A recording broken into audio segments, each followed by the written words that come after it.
Hi guys. I haven't posted a video about this before. Well, I've posted some videos about my mental health before. I've had breakdowns before online on YouTube. Sorry, my cat is meowing. He wants attention. And sorry. So I apologize for him meowing. I wanted to talk a little bit about my mental health because there's not enough awareness, I think, about my particular condition. Simba, mommy's recording a video. Stop. You can just, there you go. You can just see him in the background. Anyway, so this is going to be a really random video. It's just a random vlog. The lighting's going to be terrible. The sound's probably going to be terrible. I'm going to be walking around the house to get away from my cat because he's meowing. I've got 3 cats and I love them dearly, but they're not the best for knowing when it's time to stop. Anyway, I'm formally diagnosed with emotionally unstable personality disorder or borderline personality disorder. Those 2 terms are interchangeable because, well, it's been renamed as EUPD, but some people still go by borderline personality. It depends what country you live in. I will stop moving eventually. I just need to take him into the other room because he's being very, very loud. I apologize. This is not a professional video. I'm not a professional YouTuber. I don't want to be a professional YouTuber. I just want to talk and make awareness about things that I don't feel there's enough representation for me personally about what borderline personality disorder means to me, how it feels for me. There are some people on YouTube who do talk about it, but I don't feel it goes enough into it for me personally. There are 9 main symptoms for emotionally unstable personality disorder. The first and foremost symptom is an irrational fear of abandonment, whether that abandonment is actually happening or whether it is imagined. So in my personal case, that was triggered by the fact that I'm adopted, and it triggered a lot of things for me, and it caused me a lot of trauma as a child and growing up, and that for me was a childhood trauma that caused me to have multiple personalities. I don't have a formal diagnosis of dissociative identity disorder, and I'm not going to tell you that I have that because I don't believe in just self-diagnosing. I know that I have the symptoms of DID. I know that I have multiple personalities. I know that I need to see somebody to get a formal diagnosis of that, but so many psychologists and psychiatrists do not believe in it, and society wants to tell everyone who has these issues that they are lying or faking or want attention, and it's very, very polarizing. So same with EUPD, and the amount of people I've seen who say, like, people with DID or people who, like me, experience dissociation but don't have a formal diagnosis, are doing it for attention, and they always say, oh, she probably just has a personality disorder. People like to stigmatize borderline personality disorder or EUPD as people who are starved for attention, desperate for attention, and need love. Part of that is true, and I apologize greatly for my horrendous eyebrows and the fact that I have a scratch on my head. One of my cats was jumping on my face when I was trying to sleep. So yeah, I know I look awful right now. I'm currently in the midst of a very bad borderline personality episode. So I'm struggling a lot with my anxiety, depression, self-care, chronic abandonment. Anyway, I'll go into that as I talk about it a little more. This is going to be quite a scattered video because it wasn't planned. I just decided I wanted to talk about this stuff, and I've never really discussed the personality thing, my alters or anything like that really online because I was scared too, because people can be so cruel, and I'm not going to be starting a series of this, and I'm not sure that I would want to allow my alters to film something for YouTube because the internet is forever. Once something's online, it's online forever, and I don't want to potentially damage myself or anybody in my system. Especially the fact that I have child alters, littles. I don't want them to be damaged or hurt. I don't know how deep I'm going to go with talking about that stuff. I will talk about it one thing I'm going to say right off the bat is I'm not going to be going into detail about the trauma that I experienced because it's very difficult. And people who have altered personalities, a lot of the time people make this assumption that people who have multiple personalities have it because they experienced violent sexual abuse or physical abuse or emotional abuse, and that's not always the case. One thing I want to stress is that people who do develop altered personalities are not always the victims of these horrific sex crimes or things that you would imagine happen to a child.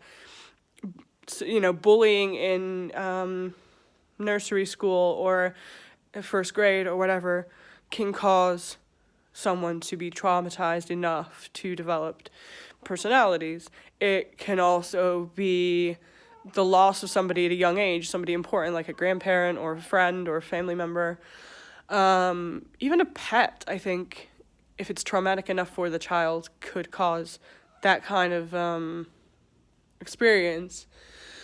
This is very scattered. I have very disorganized thoughts. I do apologize. Anyway, so the first symptom of fear of abandonment is like the most common symptom of EUPD, in my opinion. For me, it's a very common thing, and that links to another one of the symptoms, which is a chronic feeling of emptiness inside and loneliness, feeling like you are completely alone, like you don't matter, that you cannot be loved, that no one will ever love you, and that anyone who does love you is lying. Because another thing that comes with EUPD a lot is paranoia. Extreme paranoia, something which I suffer with greatly. Suicide attempts, or gestures threatening to commit suicide because you feel so overwhelmed, I want to stress that people who say I'm going to kill myself, it's not an attention plea. I mean, there are people out there, I'm sure, who do say that for attention and aren't ever going to do it. I myself have tried to commit suicide 7 times, and obviously I'm still here, so the survival instinct in my brain kicked in and was like, no, this isn't happening. And I regret it each and every time because I love my cats dearly and I don't want to leave them behind. Oh, this one wants to say hi now. Hi, Maya. It's pretty. Yes, we're doing a video about my mental health. Yeah, so another symptom of, in order to be diagnosed with borderline personality disorder, I think there's 9 main symptoms. You have to have 5 of those symptoms, I believe, to be diagnosed, from what I'm aware. I was misdiagnosed. I was originally diagnosed when I was 14, and I was 14. I went to the doctor, and I was diagnosed with clinical depression and anxiety.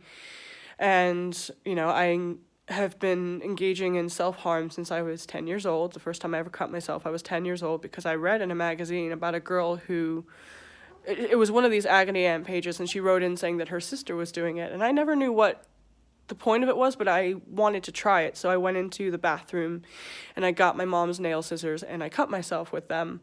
I never told her. I kept it all to myself. I just did it. And so I never told anyone about it at the time. It wasn't until I was 13 that my parents found out that I did that stuff because I was in school and I did it in the bathrooms because I was upset and I left class and I did that. And my head of year at school, I got pulled into the office and I was covered in cuts on with scissors that I had done. They called my parents, obviously, and it was a discussion that was had. And I felt ashamed, I felt stupid, I felt invalidated, and that nobody understood. My parents didn't really understand, they still don't. But I want to stress that my parents are not bad people, and what pisses me off is because I do have altered personalities, people assume something about my family. If I tell somebody I don't know, hey, I have multiple personalities, they automatically assume that I went through some horrific sexual abuse when I was a child, or that my parents are monsters, or anyone in my family is a monster, and it's just not the case. My parents are not bad people. My parents did not fucking abuse me. Like, I was not sexually assaulted as a child. I was not beaten to the ground or any of those kind of things that you would associate with abuse. I'm not going to go into detail about what my traumas are specifically. I will say loosely that one of my traumas is being adopted, and knowing about it from a very young age, as young as like 2 or 3. I remember like my first earliest memory is of age 3 anyway. So my parents always told me they had a book about talking to your child about adoption and all this kind of stuff, and it really traumatized me being adopted, mostly because when I went to school and people knew about it, because I wasn't ashamed of it at the time. I didn't know what the problem was. It wasn't until I started going to school and I talked about it and whatever, and I would always proudly say, well, it makes me more special because my parents waited 5 years to adopt me and they chose me, you know, I wasn't a mistake. Well, it turns out I was a mistake, which is why I was put up for adoption in the first place. There could have been violence there. I don't know, but I know that my biological mother did not want a child, was not able to support a child. She didn't really have contact with her family. She was 19. So, yeah, her partner could have been abusive. I don't know for sure about that. I don't really know much about my biological father, only that he has strawberry blonde, reddish hair. I mean, obviously my hair's red, but as you can probably tell, I dye my hair. My hair is naturally brown, chestnut brown, and like my mother's. And my mother has dark brown to hazel eyes, and I have hazel eyes, as you can probably see. And she also has freckles, of course, so do I. They're all over my face, and it's annoying. She was also a very good artist, like drawing and painting, whatever, and the social worker because I got a letter when I was 18 from a social worker who talked about my mother, and she interviewed her and stuff before I was adopted, and she basically said that the drawings that my mom showed her were very good. So, and I'm not really good at art like that, but I'm a singer and a writer, and so I feel like I picked up creative traits from her. I can't talk about this for much longer because it triggers me, and I don't want to enable myself to switch. It's really not something I want to deal with right now because it's difficult, and obviously it triggers off my trauma, the original trauma, but I have experienced other trauma in my life as I got older. When I was 18, I was raped, and I was a virgin, and I was walking home after I had hung out with somebody. They got a bus home. I didn't have any money. I called my parents to ask for a lift home, but they'd both had a drink, so they couldn't drive, so I walked home. I took a shortcut through the local park because it would have been quicker for me to get home. I was jumped and raped at knife point. So that's another trauma, and I don't want to go too much into that either. I said I wasn't going to really talk about my trauma, but this is as far as I'm going to go with it. I'm not going to go into any more detail than that. That was an adult trauma, and that was the first time I really genuinely became aware that I had other personalities, because after it happened, I remember starting to walk home, but then I have a complete blank. I don't remember anything. The next thing I remember is sitting in the shower crying and trying to throw up and like scrubbing my skin, and yeah, so but there's a blank in me getting home, and I've become aware since then that was one of my alters emerging for the first time. I had experiences, weird experiences before when I was a child. I remember I never knew, I don't know if this is, see, like I said, I don't have a diagnosis of DID, but I do know that I had weird experiences that kind of would be explained by that. Like when I was younger, I was a child, I remember playing with other children, but they weren't there. And I think my parents just thought I was play acting, especially if I was, because it's a pretty common thing for a child to pretend to be someone else. You know, when you're a kid, you're like, oh, I'm a princess, I'm a queen, I'm a fairy, I'm whatever. And I guess that's pretty normal for a child. So anyone looking at it would be like, oh, she's playing a game, that's really cool. But I do remember playing with 2 other children. I remember one of them being, I didn't know their names though at the time. I didn't know I never knew their names. It was a boy and a girl, but I never knew what their names were. I just remember when I would play make-believe and stuff with my dolls, or my little, I had an RSPCA sort of animal hospital type game thing that I liked, and I collected Puppy in My Pocket and Kitty in My Pocket. I don't know if you guys remember those. Again, I want to point out this thing as well. This is going to be quite jarring for people who actually watch my channel, because for a start, I didn't sign on the way I usually do. Second of all, I usually don't have an American, well, I say I don't usually have an American accent. I do. In my real life, I do. But on the internet, when I've posted on my channel, I use my British accent because I am 100% British. I was born in the United Kingdom. I was born in Stevenage, which is in Hertfordshire, down south. So I do have a British accent. I've moved to different places around the country. I lived in Wakefield, which is in West Yorkshire. I lived in Newcastle in Whitley Bay, which is in the northeast. And now I live in Lytham St Anne's, which is near Blackpool, in the northwest. So I do have that, and sometimes I don't realize I'm doing it, but it's been several years now that I've had an American accent, and I don't even think about it. It's an insecurity thing. I feel more confident talking if I have this accent. I feel like, obviously this isn't, having a different accent now, like having an American accent compared to my British accent, that is not, oh, the girl with a British accent is a different personality to me. It's still me, but it's what I would describe as an identity crisis, I think, and it's a security thing, and that's part of BPD or EUPD as well. Having a very unstable sense of self, not really knowing who you are, not feeling like you belong anywhere. And a lot of people with EUPD pick up other people's accents if they're strong and they talk to them for a while. Like, I've got a friend who I play online with on video games who is Russian, so sometimes my accent changes a little.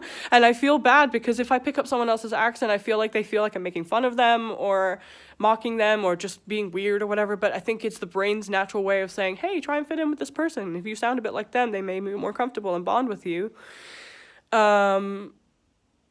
There's a lot of negative stigma about EUPD, and people think that we are manipulative, that we're attention-seeking, or we're liars, or we're dramatic, toxic, and whilst some people who have that can be like that, and I admit that sometimes I can be like that, but I don't lie about things that are, like, important. Everybody lies. Don't bullshit me and act like you don't fucking lie. There's not a person on this planet who doesn't lie.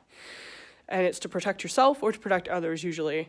I mean, obviously there's people, when I was younger, when I was like 16, I was a pathological liar. I lied about so much, but it was never stuff like this, never important stuff. So, there have been times where I just have these blocks of time I don't remember. When I'm under a lot of stress, it happens way more. I know that as of now, I have myself, I'm the host, I'm the one who's connected to the body, I'm the original person. Identity, alter.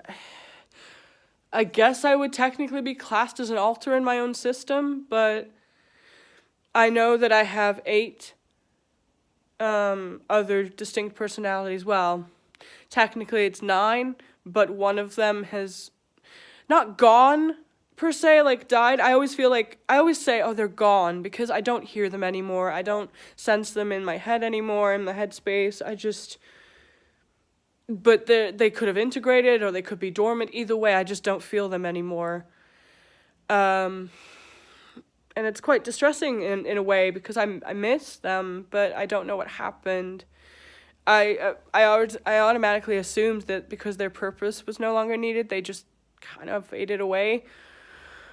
But it doesn't mean they won't come back if they're needed again, I guess. It's really difficult for me to talk about this because there's so many channels on YouTube that have they have a diagnosed DID, and they talk about it, and they're open about it, and they're honest, and their alters are honest about it, and it's just, I don't want to be one of those channels. I don't want to be a channel that posts videos about DID necessarily, even because I don't have it. Like, I can't be a channel about DID when I don't have DID. I mean, this is all a mess. Like, this is a fucking mess, because I have the symptoms of DID. I have distinct alter personalities. I have the childhood trauma element that contributes to it. I have memories of playing with people who weren't there, but they were in my head. But I've never told my parents that, and I never told anyone that, really, that I had those experiences when I was younger. But it makes so much sense now that I know that I have these personalities, but at the same time, I don't have a diagnosis of DID. I just don't. I have a diagnosis of EUPD, and even though my psychologist and other people have been like, yeah, that explains the dissociation, because the ninth symptom of EUPD is actually transient dissociation and potentially psychosis, and anything from moderate to severe. And they were always like, oh, yeah, you have the severe dissociative element. I'm like, okay, fine, but I feel like it's not like that, because I feel like the dissociation that comes with EUPD is very different. Because yes, I experienced dissociation with my alters, but it's not the same as what I would derealization, I believe it is, or depersonalization, where I feel like I'm watching myself outside of my body, or like I'll just start watching a movie and then blink and it's over and I never saw it. And that could be like because of an alter coming out and experiencing it, or it could literally just be the dissociation element that comes with EUPD. And I'm really very confused about it, about my mental health. And I just want to know, like, I just want someone to validate that and be like, hey, I accept you have alter personalities. And I have friends who say, I fully accept that you have alters and that, but they haven't. There's not been many occasions where my friends or anyone has really seen my alters unless I've been triggered in a traumatic response, like I've been really, really angry and one of my alters has been triggered, or something like that. And obviously there have been times where my significant other, like, well, that's a really complicated story that I'm not getting into right now, but yeah, she has discussed things with she's seen my alter, she's talked to my alters a lot on Facebook and other stuff like that, messages that I don't remember sending, and I go back and read them and go, oh, okay, that was whoever. I have friends who accept it and believe it, but again, they don't see that much, because I think my alters don't feel very safe being out in public, and one of my alters, being a persecutor of such, has said to me many times, I want everyone to think you're a liar and a fake. I won't come out around other people because I don't want them to know that I exist, because I want people to think you're a liar. So I have that element. Some of my alters are too scared to come out around other people because they don't feel safe. And it's nothing to do with my friends. My friends are wonderful, but they just don't know my alters don't seem to know how to approach my friends and family. And I think a lot of that feeds into my fear that if my friends truly do see my alters, especially if it happened a lot, that they would turn their back on me and they would leave. And obviously having a UPD, people leaving me is like the worst thing they could ever do to me. The worst thing that I could ever experience is someone leaving me. So I'm scared that if my alters were more likely to come out and get in the way of my relationships and stuff, because they have, like, there have been times where one of my alters, Bella, is very antagonistic and very aggressive and potentially violent sometimes. Only in the I want to point out that people with DID generally aren't that dangerous. They're not. They will have alters that are necessarily aggressive or potentially willing to hurt somebody, but it's not because they're not going to kill somebody. They're not going to be aggressively violent to the point of doing something dangerous like that. It's hard to describe. Like, I've had different things that are jarring from different therapists and stuff. One of my therapists, when I told him about a situation where one of my alters choked somebody because they said something really triggering to me and I lost all semblance of myself, and he grabbed them by the throat and throttled them. I know this because it was relayed to me. I don't remember doing it, but he said, oh, it's not ideal, but it's not that bad. And I'm like, that's literally, how can you say it's not that bad? And I think it's very triggering to have someone tell you, oh, it's not as bad as you're making out. I'm like, really? Because I think it is. Generally, someone who experiences something like that will tell you that it's, like, very invalidating to have someone say, oh, your trauma's not bad enough to have that, or you're lying or you're fake. And I don't even know what the fuck this video is. I know that 2 of my alters are potentially violent. But I want to stress that they're not violent in a sense of they're going to just go out and attack somebody randomly. They're not going to do that. They're protectors. So they're going to, if somebody gets in my face and tries to rob me, for example, and grabs me, one of my alters would get aggressive, throw that person down, and get them away from me, because their purpose, their job is to get rid of threats to the body, to the system, to everything. And that's why they do it. They will only act in self-defense. I mean, sure, 2 of my alters, Bella and Luca, they can get very, very angry, and they will trash things and break things. They will threaten to hurt people and whatever. But they would only actually hurt somebody if they were providing a threat to the body, to the system, to all of this. But people don't seem to understand that. People watch movies like fucking Split or Identity, and they go, oh, these people are serial killers. These people are going to kill me, are going to hurt me. No. If one of my alters, like 2 of my alters who are, like I said, can be aggressive and potentially violent, that's you putting yourself in that situation by hurting me. If you try and hurt me, or if you get in my face and threaten me or all that, you are putting yourself in that situation. You're putting yourself at risk to be hurt. But they're only acting in self-defense. They're defending the body. They're defending the system. Their job is to protect.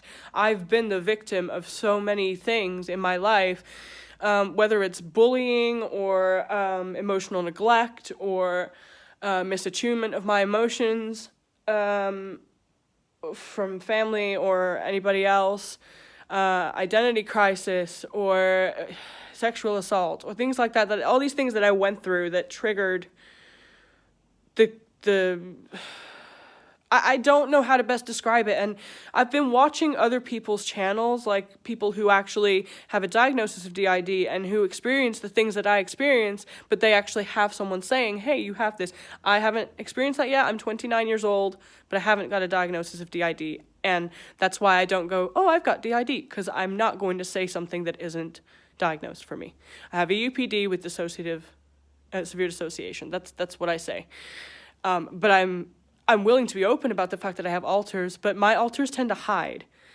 And when they're in front of somebody, there have been, because the one thing I want to stress is my friends and family have seen my alters, and they have been around my alters, but they don't know that they have, because when I have switched and they're around one of my friends or family, they know how to pretend to be me. They know how to use my voice and use my mannerisms and speak to my friends and my family. They know how to do that, and it's a protective thing, so they don't feel safe enough to be themselves, so they can pretend to be me. And obviously, if I was in a situation where, I don't know, say I don't drive because I've got a driving ban, because again, blackout's not safe for driving. And also, I never drove anyway, I didn't want to. But say I had a driving license and I drove my car, and I got pulled over for swerving or something that I did, and one of my alters was out, and the police officer asked my name, they would say my name, because they would know, because it's something called, I think it's collective responsibility.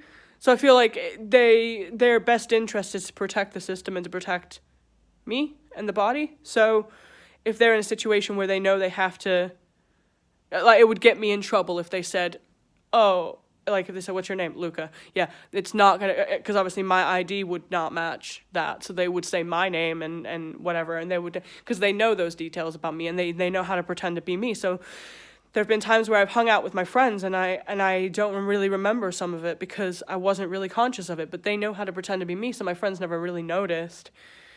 And I've never really been open about it in that respect with them. There's a couple people I'm really honest with about it, and I talk about it with them, but they don't live close to me, so they're not people who would see it in person necessarily.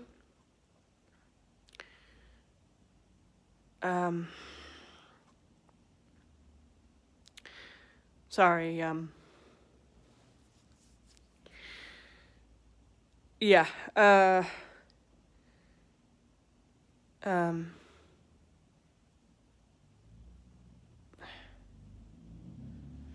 sorry, it's hard for me to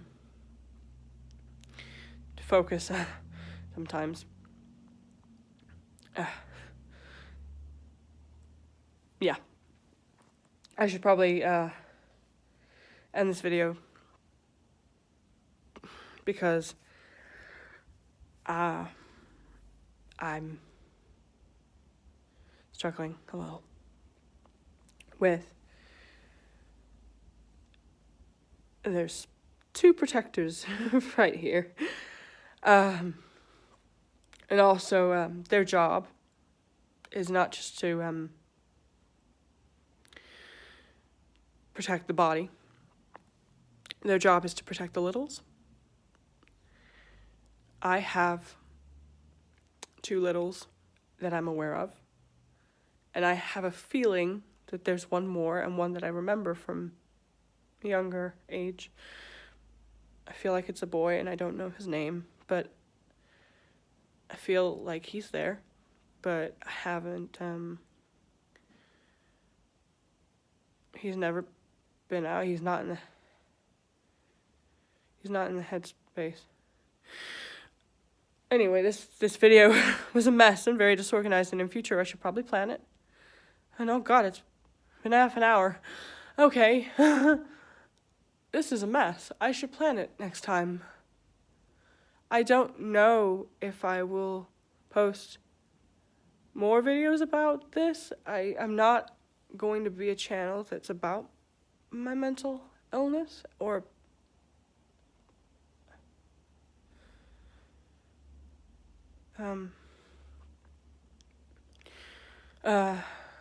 maybe one of my alters would want to talk.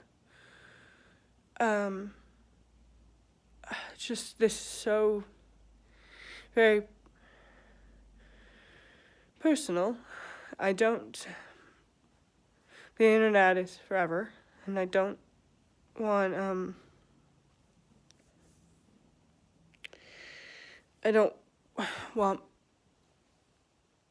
to hurt myself or have anyone in my system get hurt. I don't mean that in a physical sense, like I'm going to hurt myself. I just want to make that clear, just in case anybody's like thinking that I'm going to go off or something. I'm not. It's just my body's way, or my mind's way, rather, of protecting me from trauma. And I'm going through a very stressful time right now. It's very traumatic, and I'm not going to talk about it on here, but it is traumatic, and I've been switching a lot.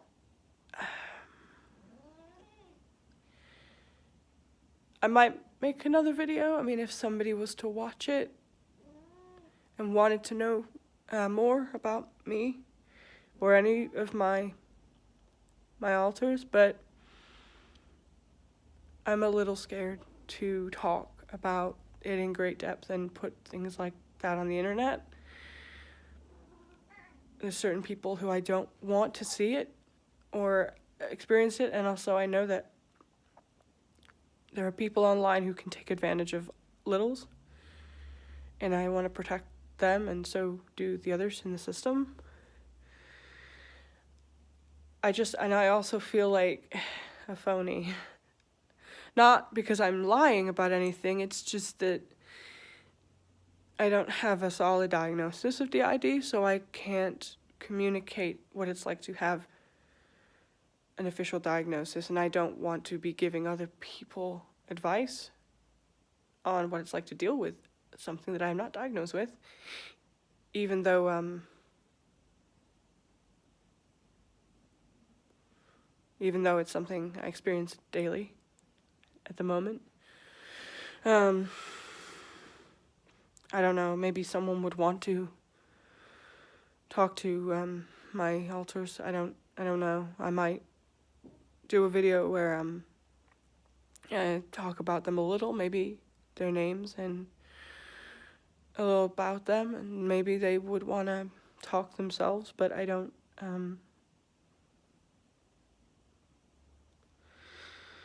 I have to go. This isn't like any of my other videos, so I'm not signing off.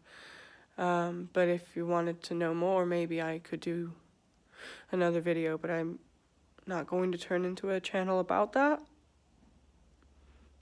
But I want to be honest, and I also feel like this could help me, maybe, in therapy as well, so that my therapist can see and understand it. I'm sorry, I'm feeling really dissociating. Hey, that's not a word. Well, it is, but it's not the right. Dissociated. I feel very twitchy and switchy, and I gotta go. I don't know if anyone's gonna watch this or care. But that's the story of my life. So, bye.